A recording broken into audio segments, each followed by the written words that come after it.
Well, if you have your Bibles, today we're going to be in Proverbs, and we're going to start in Proverbs chapter 9, verse 10. Proverbs chapter 9, verse 10. And as usual, as we've been going through the book of Proverbs, we will be bouncing around some, just because that tends to be the nature of the Proverbs. They're little short sayings that don't always connect to the one right before it or after it. Many times they do, but not always. And lots of times when we're looking at these topics, that'll be the way it works. And so, of course, over the past couple of weeks, we've looked at things like the family. We've looked at things such as the tongue and humility. But today, we look at the ever-fun topic of emotions. And that right there, you probably see that immediately and you think, well, I don't know what in the world this has to do with anything. What does emotions mean? In fact, if you're like me, just kind of thinking of the word and trying to think, well, we got to talk about our emotions, that probably makes you a little uneasy. Right? And you start thinking, what in the world is this about? Well, I'm going to go ahead and tell you, I'm going to ease your mind a little bit to let you know this isn't going to be like a Dr. Phil message or something like that. We aren't going to be diving into a counseling session or anything, but we do need to talk about emotions in a very weird way. When I talk about emotions, I'm talking about things like fear or anger or joy, happiness, or even envy and tranquility tend to be emotions that we have. And you may think that's weird, but what is Proverbs? I said as we've always looked at the Proverbs, our goal was to see things with God's wisdom. Because God gives us this wisdom so that we can see the world in a right way or work in the world a right way. If we go to the Proverbs, you find all types of practical teaching in order to tell you, number one, how maybe to best relate to somebody or relate to your family, how to use your tongue, how to remain humble, how to even think about your emotions, how to think about fear, how to think about anger. And while that may seem weird, we got to remember that when we talk about sin, y'all, sin is pervasive.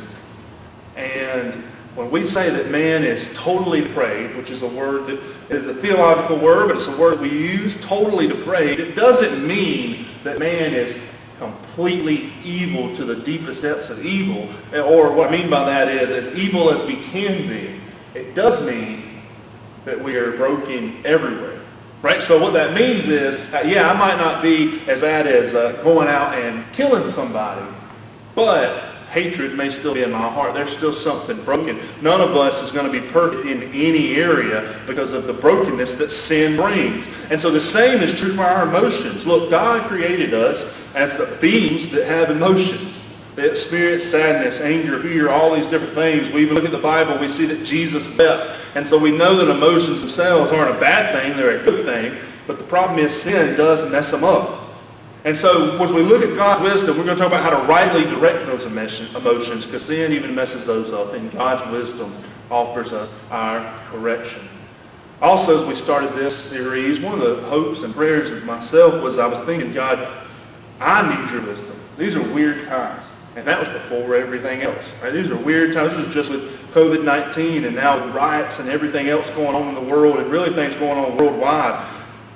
God, we need your wisdom to guide us. And so my prayer was that as we went through the Proverbs, we begin to see that and maybe glean how we can best relate to the world around us. And y'all, it is amazing to me. And I don't believe it's just the luck or anything like that. We don't believe in that. I believe it's the Spirit. I believe He works in such a way that it seems like He lines things up so that they speak to particular times. And you may, like if you're like me, seen the title Emotions or looked on the bulletin and seen emotions and thought, this seems weird, but I think it speaks a lot to what we have going on today. And so in Proverbs chapter 9, verse 10, we'll start. And our first point of this, our first emotion we're going to look at is fear. And we're going to talk about fear of man versus fear of the Lord. Proverbs chapter 9, verse 10 says this, "Give instruction to a wise man, and he will be still wiser. Teach a righteous man, and he will increase in learning." The fear of the Lord is the beginning of wisdom. I read verse 9 for your context. The fear of the Lord is the beginning of wisdom, and the knowledge of the Holy One is insight. The fear of the Lord is the beginning of wisdom, and the knowledge of the Holy One is insight. And now, we're going to make a big jump. Go to chapter 29, verse 25. Proverbs 29, verse 25.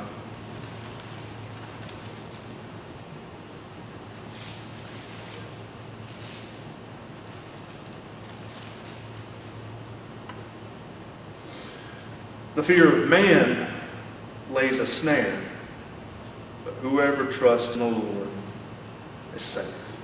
And so we see this. The fear of the Lord is the beginning of wisdom, but then the fear of man lays a snare. So where do we go from this? Well, as we turn and we look at fear, we need to be obvious that this isn't the type of fear that you may think of when you think of the word fear. This isn't like a fear that you might experience in a haunted house, right? It's actually a lot more powerful than that type of fear, or fear maybe when you watch a scary movie. Those types of acts of fear are really just things that happen in a moment. Right? I don't know if you're like me. I used to love going through haunted trails and things like that when I was a teenager.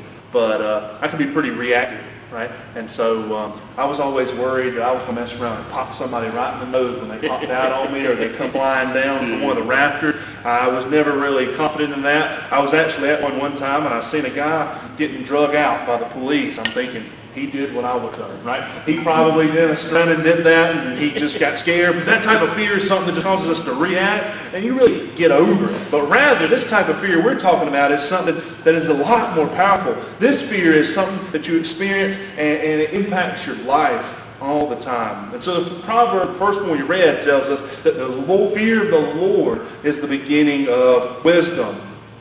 Now, I'll give you a little bit of a foreshadowing. I'll let you know where we're heading, but you're going to hear a lot more about this, because as you get to the wisdom literature, and just for a word of wisdom, so there, the wisdom literature is Proverbs, Song of Solomon. You've got Job that's considered wisdom literature. All these things are lumped together, and so think about what happens when you get to and Ecclesiastes. I left that one out. When you get to the end of Ecclesiastes, it's going to tell you this. It's going to say, all is vanity, all is vanity. And in the very end of Ecclesiastes, he says, fear the Lord. That seems like a weird place to end. But why would he end there? Because this idea of fearing the Lord is pervasive all throughout the wisdom literature. It's important. And so we're going to hear a lot about it. So basically, fear of the Lord is a reverence, an awe, and submission to the Lord of Lords and the King of Kings. It's not necessarily the fact that we walk around trembling, worried about the Lord. Yeah, he's all powerful. So there is that sense of the fear. Let me explain that just for a minute, and I promise I'll move on. But why would we fear the Lord? Well, we fear the Lord because we're sinners. We're broken. Think back to your Old Testament, right? When Moses went up on the mountain to receive the Ten Commandments, what was the command? Do not approach the mountain. Don't cross the line, because if you cross the line, you will surely die. Or when they had the Ten Commandments and they were in the Ark of the Covenant, remember they were transporting the Ark of the Covenant, and they said, do not lay a finger on the Ark of the Covenant. If you will surely die. And those things happened, right? An animal couldn't even cross the line to go up on the mountain, or you couldn't touch the Ark of the Covenant. Why in the world did that happen? Was it because God was evil or mean, or that he just made some weird rule and struck people dead? But rather, with that, the presence of God is perfect holiness, and you and I can't stand in perfect holiness because we're broken, we're sinful. Except when we have the blood of Jesus. Right, let's not talk about it like it's hopeless, right? We know we have a presence before God now, but because of what Jesus did for us on the cross. That's why it's so important to know him as Lord and Savior. Because when I stand before God, I don't stand before him as one who stands approved by my own merit, but I stand approved because of what he did for me. And so through him we have access to God. But without that, y'all, we have a fear, a real fear that does mean, y'all, he could strike us dead. He has that ability just by being in his mere presence. But it's not just that. As I've already said, it's more of this, especially as Christians, we don't have that fear that we're not going to be able to stand in his holiness because of what Jesus did for us. But what does it mean for us to fear the Lord? Well, it is this reverence, this awe, this submission, that we actually honor God. And why in the world does that, what in the world does that have to do with wisdom? Well, in a very simple sense, and if I step on your toes here, I'm stepping on my own too, right? But here's what I say. In a very simple sense, refusing to listen to what the Creator says about this creation and how it works is about as foolish as believing you're an epidemiologist because you read an article on the internet, right? That's what I'm saying. Right? Because it would be like saying God made all this and he knows exactly how it works, and no, we know better. We can figure it out. Right? We got all kinds of technology now. We can track hurricanes and all this stuff. And all it took was a small virus that mutates to change everything. But God, the Creator, isn't thrown off by anything. And so obviously looking to him, fearing the Lord, submitting to what he says would be the beginning of wisdom, because he's the one that knows the way that the world works. And we realize, though, that it isn't just that for believers. This submission isn't just so that God will, in a sense, everything work well for us on the world, but we also know that submitting to him is important because he's actually alive today, that he's still active today, that he still works. I'm going to mention it. It was actually just mentioned to me right before. Debbie, I'm going to share your praise report. But Debbie was sharing a praise report just recently, and just this morning, she said that she's been praying for, and we've mentioned her too in some prayer requests, especially when we're doing the drive-in.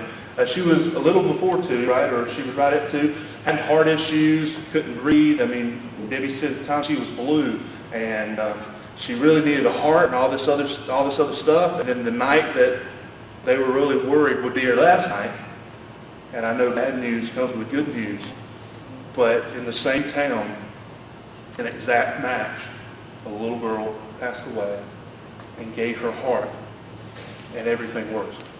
The night it came, same town, same match, and one night they think everything's bad, the next night she's good. She actually came home, how long ago? 2 days ago. She's apparently doing really well, and she's 2 years old. 8 months in the hospital. When you think about how those things work out, yeah, you can say coincidence all you want. But I say God is active and at work and alive, and he still moves today. We know that, and so yes, it's a good thing to submit to him. But the problem is how that fear is perverted. Here's where we get to our point. There's fear of man and there's fear of the Lord. Obviously, the wise thing to do is to fear the Lord. Fear of man, however, is what we often turn to. The sad reality today is that many fear man more than they fear God. And Proverb tells us, when we went to verse chapter 29, it tells us that the fear of man lays a snare. The fear of man lays a snare, but whoever trusts in the Lord is saved. Proverb tells you that it's a trap. One may bow down to man, only to find that man doesn't reward it or even recognize it, and then too many people are just living for the wrong audience. This sad reality in the world we live in is one where people scream for toleration and then they prove to be intolerant. Current controversies aside, none of this is new. I love how Solomon puts it. There's nothing new under the sun, as he says in Ecclesiastes. These types of things go in cycles, and so we know that none of it is new.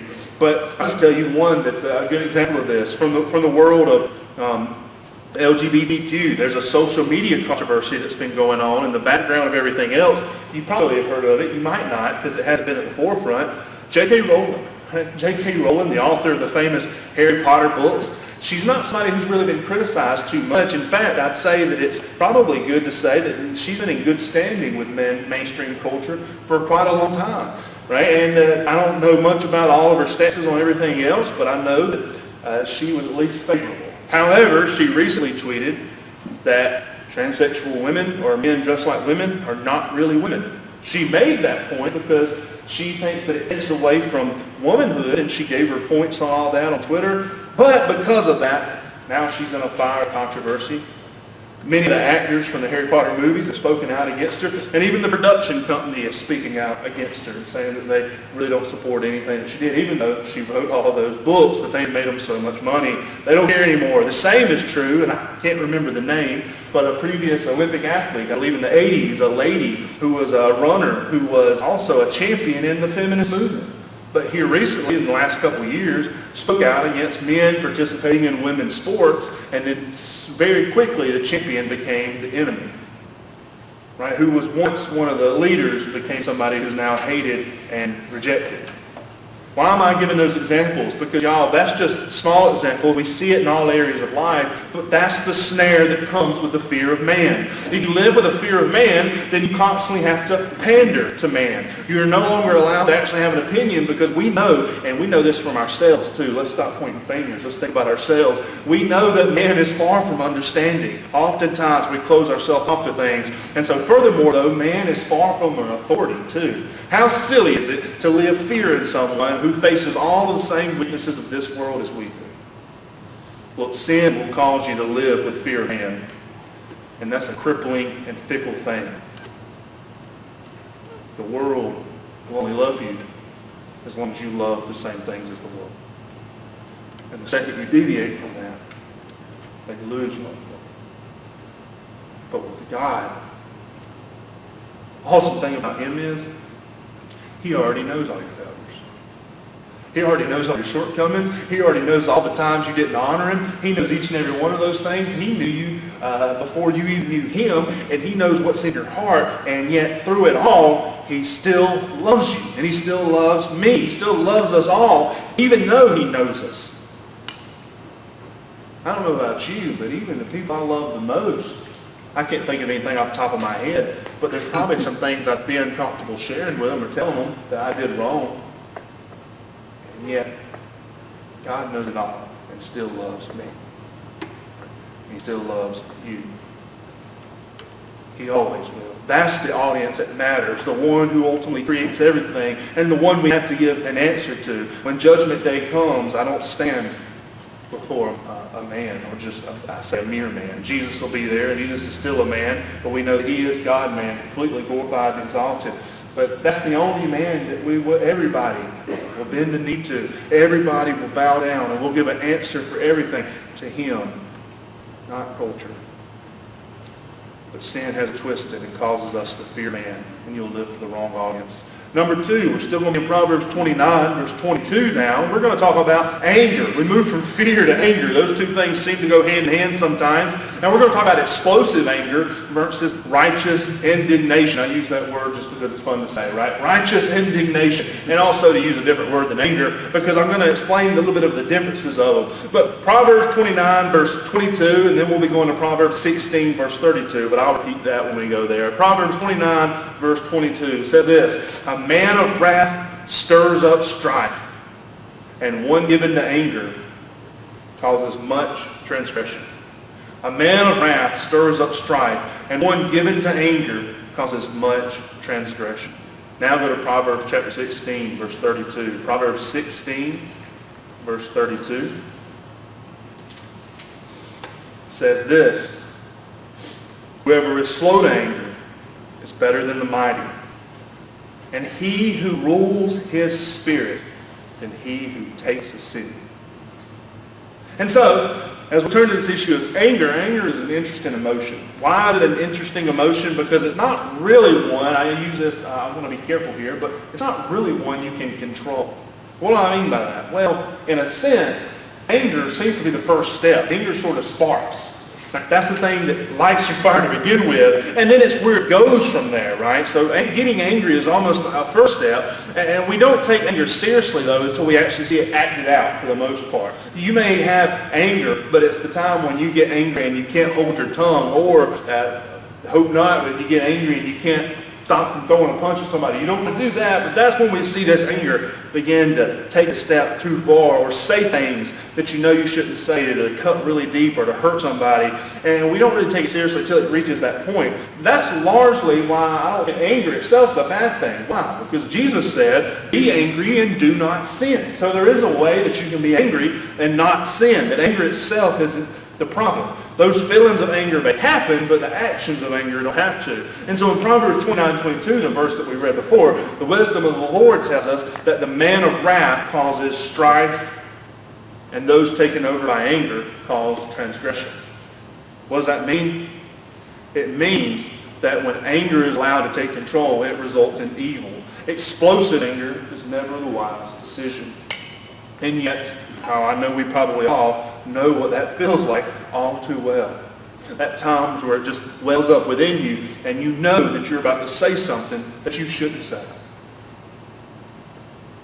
Or you're about to do something that you shouldn't do, and yet you allow yourself to do it.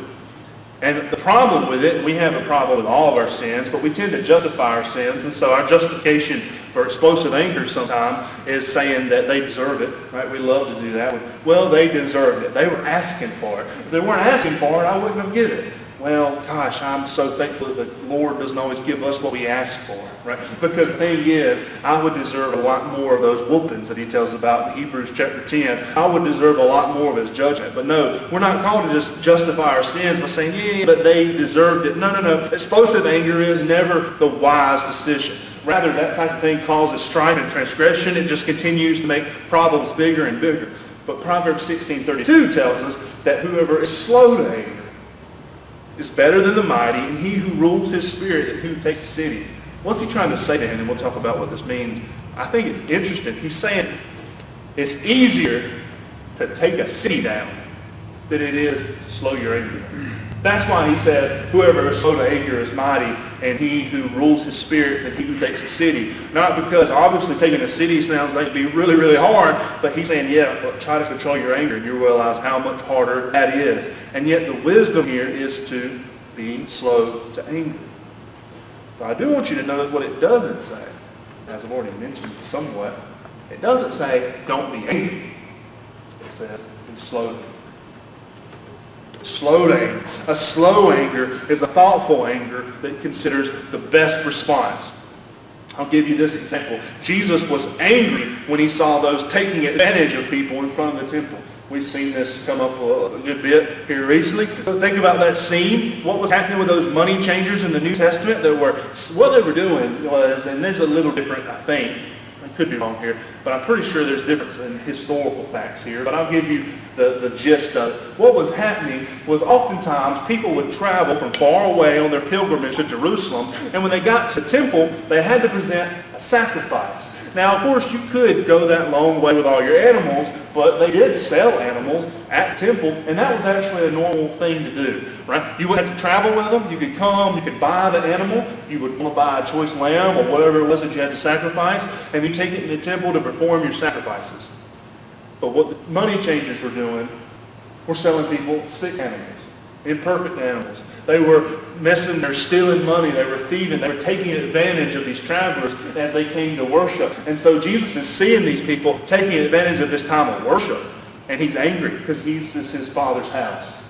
Right? He knew that what they were doing was complete blasphemy. But when we see Jesus going in and flipping over the tables of the money changers, that was far from explosive. Remember what the Bible says? It says that he went and he actually weaved together a whip. That takes time. This ain't your mama, and I know my mama did it. This ain't your mama pulling over the side of the road and grabbing a switch real fast, starting to hit you. No, this is something else. This is Jesus weaving together a whip, and he's thinking about it. He's slow to anger. He's wise. This is a righteous anger. I know, David. Experience. This is a righteous anger that comes with Jesus, and it was a slow anger, but it's anger that's mediated through God's Word, and that's the same thing that we need to have. Explosive anger is what happens on social media all the time. I know we talk about it. I talk about it a lot. But the reality is so many people are on social media, and it takes so much of our time in our day. And when you're on there, one of the things that if you're like me, and it's not a good thing to do, but I must admit it is what happens, you see somebody post something controversial, and what do you notice right underneath it? A bunch of comments. So you realize something's going on in those comments, right? And so you click the comments, and then you begin to see something really is going on in those comments. People are fighting. There's all this fighting taking place. And then there's the responses, and they're going back and forth, and some of them just go on forever. And the thing that I have a problem, and I'm sure many others do too, because I don't think this is just with me, is sometimes we have the tendency to pay attention to those things too much. We're letting the same trash get to us that we really shouldn't. But we listen to those arguments, and what happens in it? Someone triggers an argument, and then someone speaks against it, and then you hear one or both of them have explosive anger. They begin to fight one another online. And we know that it's never beneficial. This is one of the reasons I'm not against apologetics. Apologetics is the defense of defense of creation, defense of the Bible. Apologetics would be people like that try to talk to you about debating evolutionists and all this type of stuff. And I'm not against that at all. Obviously, I agree with it, but one of the things that I don't like about it is not many people have ever been won to Jesus because they lost an argument. Now, argument hardly ever has an effect. Most of the time when two people come into these debates, they already have their minds made up. All they hear is fighting, and then they leave, and they have their minds made up still, the same way they came in. And any type of argument or fighting never really changes anything. And the same's true on social media. You're never going to necessarily change somebody's opinion, and they probably aren't going to change yours. And yet all the anger and the fighting takes place. But wisdom tells us to take our anger slowly. This is the person who may read that social media post, they ponder responding to it, and then responding to it, and then they choose not to do so, or if they do, they speak peace with conviction rather than anger with emotions. Peace with conviction rather than anger with emotions. And see, that's the difference when we have slow to anger. We can't really deny our anger, but we can redirect our anger. Explosive anger is foolish. It leads to argument, strife, transgression. Slowing anger down makes your anger more aimed towards reconciliation than attack. So God's wisdom tells us how to go with that emotion. The next one we look at, though, number 3, is envy and contentment. Envy and contentment. Feelings of envy are definitely feelings. They can be strong feelings. We're going to be in Proverbs chapter 14, so you just got to turn back just a couple chapters. Proverbs 14, verse 30. Proverbs 14, verse 30. It says this: a tranquil heart gives life to the flesh, but envy makes the bones rot. A tranquil heart gives life to the flesh, but envy makes the bones rot. This simple proverb is short yet profound. A tranquil heart gives life to the flesh, but envy causes the bones to rot. What does it mean? Well, tranquil means peaceful heart or a content heart. It's my word of contentment that I use up here. And envy is obviously the opposite of contentment, as the jealous person is always striving to get something that someone else has, right? So this is pretty simple. Envy, I want what you have or someone else has. Contentment, I don't need anything else. And wisdom tells us that these are two competing emotions, and contentment is the one to strive for. The funny thing here is, though, that people that have envy will say, well, duh, contentment's the goal. All I want is, even envious want to be content. That's why they envy. There's something they need in order to be content, so they're jealous for it. And however, the folly of that line of thinking is, here it is, y'all, this is where God's wisdom speaks to our lives in a very practical way. The folly with that line of thinking, if I just had that thing, then I would be content, is that nothing brings contentment that you're envious for. It's just God's wisdom is what He tells us. The problem is, envy just continues in a vicious cycle. Rather, what needs to be redirected is our desires. And y'all, we see this all throughout the Scripture. Starting at the very beginning. Adam and Eve. What was their desire? Well, when they partook of the fruit that they weren't supposed to partake of, the serpent had tricked them. But really what he did is begin to lay false desires in their heart and then feed and flame those desires to say, you don't really want to be followers of God. You want to be God. You want to be like God. Don't you want to be like God? Isn't that what you should really desire more than anything? Why in the world would you be happy just being part of the creation? Shouldn't you be better than Him or stronger than Him? If you just eat this fruit, that's what will happen. And a misplaced desire leads to sin, and then therefore we see this role going in all of our lives with misplaced desire. If our desire is for God, and then we'll be content with Him. But if our desire is for things, well, you'll never have enough things. And when you're content, you'll feel refreshed, but when you're driven by envy, you will run down your whole life chasing something. And so a tranquil heart, we see, gives life to the flesh, but envy makes the bones rot. It keeps on going. What's the saying when we think about envy or jealousy? Keeping up with the Joneses, right? Poor Joneses. Wouldn't you hate if your last name was Jones? Or you'd be one everybody's trying to keep up with. That's the thing we say, right? Keeping up with the Joneses. And let me give you the reality, though. We all know this, but let's just go ahead and say, what does keeping up with the Joneses actually do? Tori, you look confused back there. Keeping up with the Joneses means that your neighbor has better stuff than you, and that's the Joneses, and you want to be just as good as them. So you got to have everything they have. I had to feel in one of our teenagers. But anyways, oh, you always look that way? Never mind. Oh, goodness. She's paying attention, Catherine. See, I got you working up here, and I have to keep Tori on her toes. But that being said, what does keeping up with the Joneses actually do? Well, here's what it is. The first point, and this is an important one, the Joneses only look that way on Facebook, right? The Joneses are really fighting in the backyard. They look okay in the front yard, but forget about that. But second, what does keeping up with the Joneses actually do? Well, it leads to debt. Right? Yeah, it'd really be nice to have a boat, camper, all this other stuff. And probably the biggest one you can find, the biggest boat you can find, maybe one of those, I was driving down, what do you call those twin bridges down there in Hartwell near us? And there's that big gas station, and there was one of those massive, long boats with the car motor in it and the inboard jets shooting out of it, like one of those things from Miami Vice or something like that. Probably goes about 80 or 90 on Lake Hartwell. And I'm like, wow, that's really cool. I don't know what I'd use it for, but that's pretty cool, right? And we have all of these different things, but if you keep going after it, what does it actually do? It just leads to death. Third, what it ultimately leads to is a need to surpass the Joneses. You don't really want to catch up with the Joneses. You want to be better than the Joneses. You want the Joneses to look at you and wish they were whatever your last name is. And so we want to pass the Joneses. And then fourth, it leads us to looking down on others who may not be at our Jones level. And then fifth, it never really ends, because here's the reality. There's always someone who has more money and toys. Ultimately, keeping up with the Joneses is dumb, but it's envy. It's something, a desire in us, a feeling, an emotion that we can't help but try to satisfy, and so we chase after things. And then when you try to keep up with the Joneses, God becomes a dollar bill, and you got to have more of those dollar bills in order to get those things that you absolutely need. And ultimately, you find that God turns into nothing, the person that you call on when you actually need real help, rather than the God that you rely on who's with you each and every single day. Contentment in Him, though, is the wise choice, greater than contentment in things, because contentment in things is just envy. Christian, we need to let contentment identify us.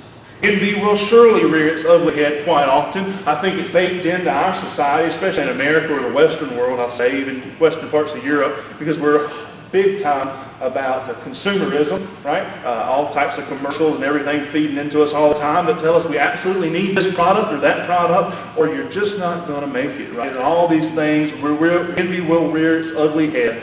But we got to combat envy, and here's how you combat envy: by reminding it of all that you've been blessed with.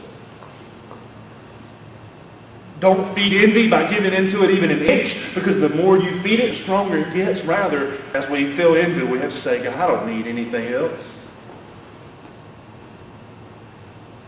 You are my strength and my portion forever. He is the one we're content with. And then finally, we turn to happiness versus joy. Proverbs 15, just one chapter over. And we're going to look at two verses that are actually in this chapter, verses 15 and verse 30. Look at Proverbs 15:15. All the days of the afflicted are evil, but the cheerful of heart has a continual feast. All the days of the afflicted are evil, but the cheerful heart has a continual feast. And then look at verse 30. The light of the eyes rejoices the heart, and good news refreshes the bones. The final emotion we look at is joy and happiness. Proverbs 15:15 tells us that the days of the afflicted are evil, but the cheerful heart has a continual feast. The goal then is this continual feast. But what in the world does that mean? Well, in order to have that goal, one must be cheerful in heart. So how do you do that? Well, there's a difference. That's the difference, I believe, between happiness and joy, or at least how we're going to define them today. Ultimately, words are only as good as you define them, right? I mean, you could say happiness and joy are the same thing, and you may very well mean it as long as you're using happiness the right way. Well, we're going to define them differently today, and we're going to look at them this way. We're going to see as joy as something that resides in the heart, while happiness is something that resides in your circumstances. Or rather, I remember I had a pastor growing up, and he always used to say this, and yeah, it's bad English, but when have I ever had good English? And it sounds good. Joy is found in your heart, and happiness has to do with your happenings, everything that's happening around you. Right? And we have that same thing here. Happiness is about your circumstances. The evil may get happy, but they don't really know joy, at least as we're looking at it here. Right? Joy is this feeling that resides in your heart despite what's going on around you, and it leads to a continual feast. You can rest in joy through some of the toughest times in the world.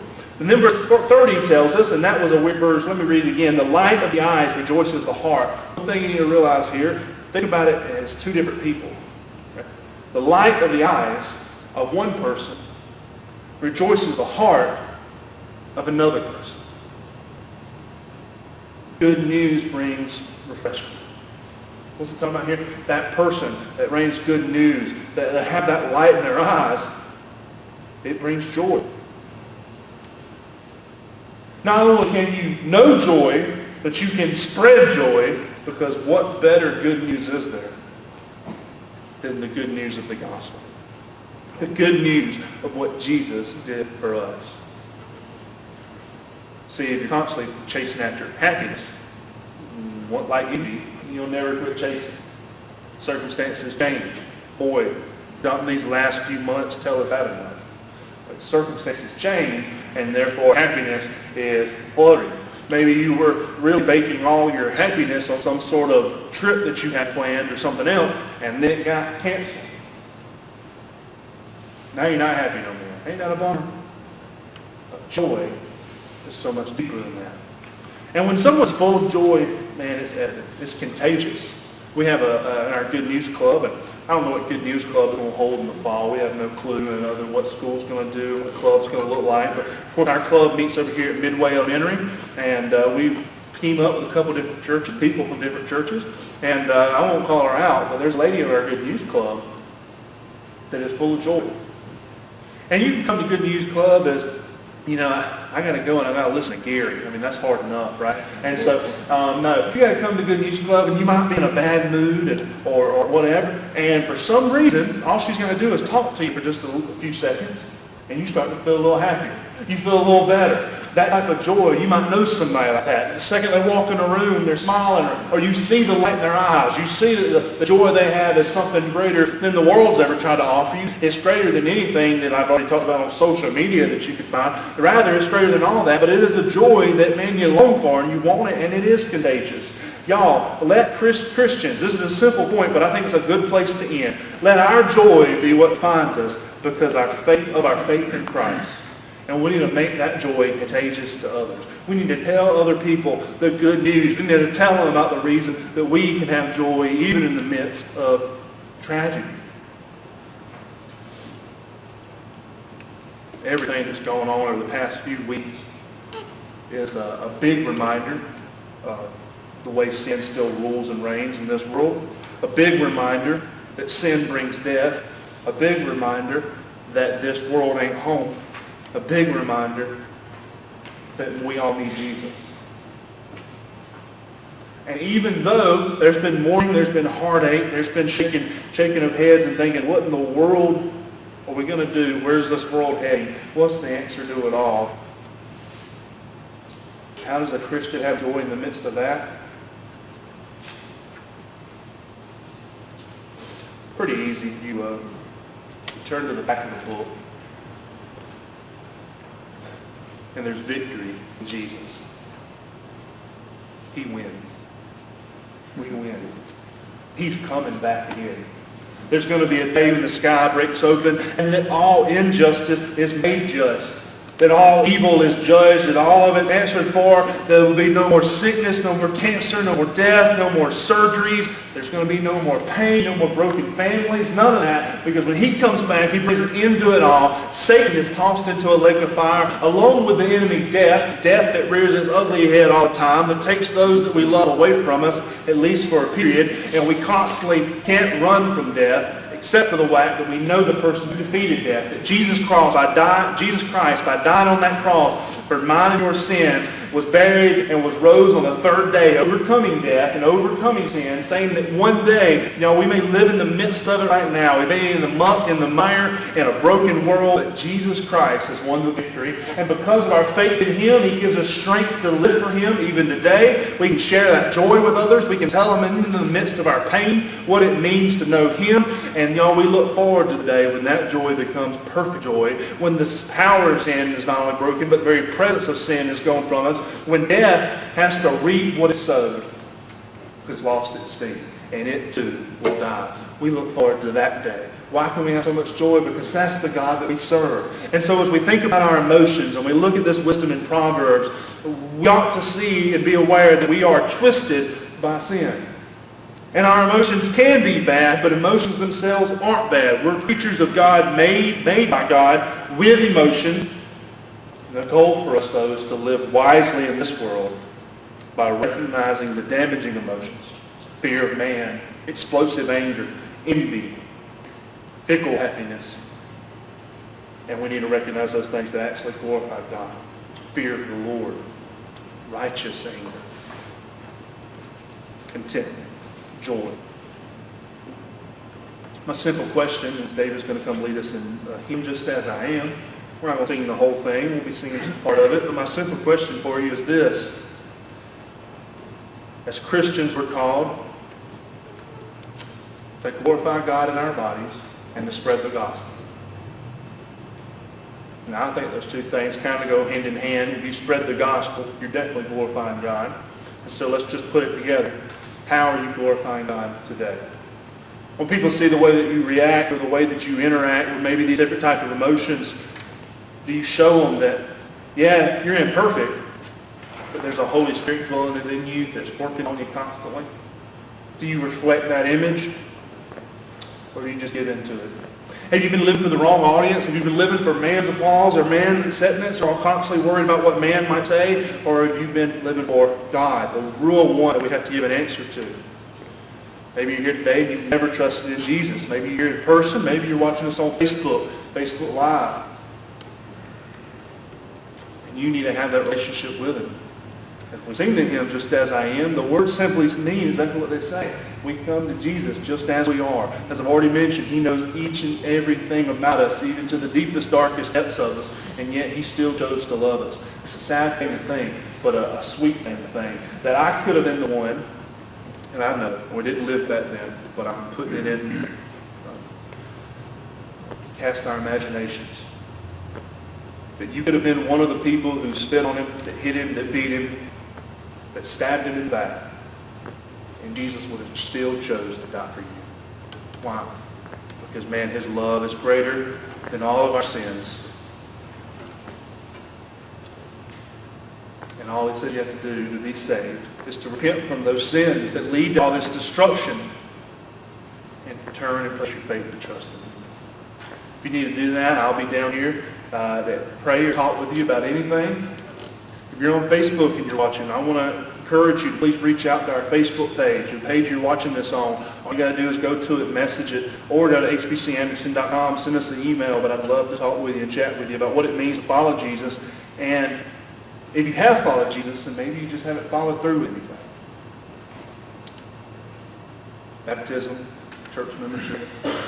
Why do we do those things? Well, because it comes together as a family to build one another up. Maybe you need to learn about those steps. Whatever you need to do, be obedient. As David comes to lead us, and just as I am.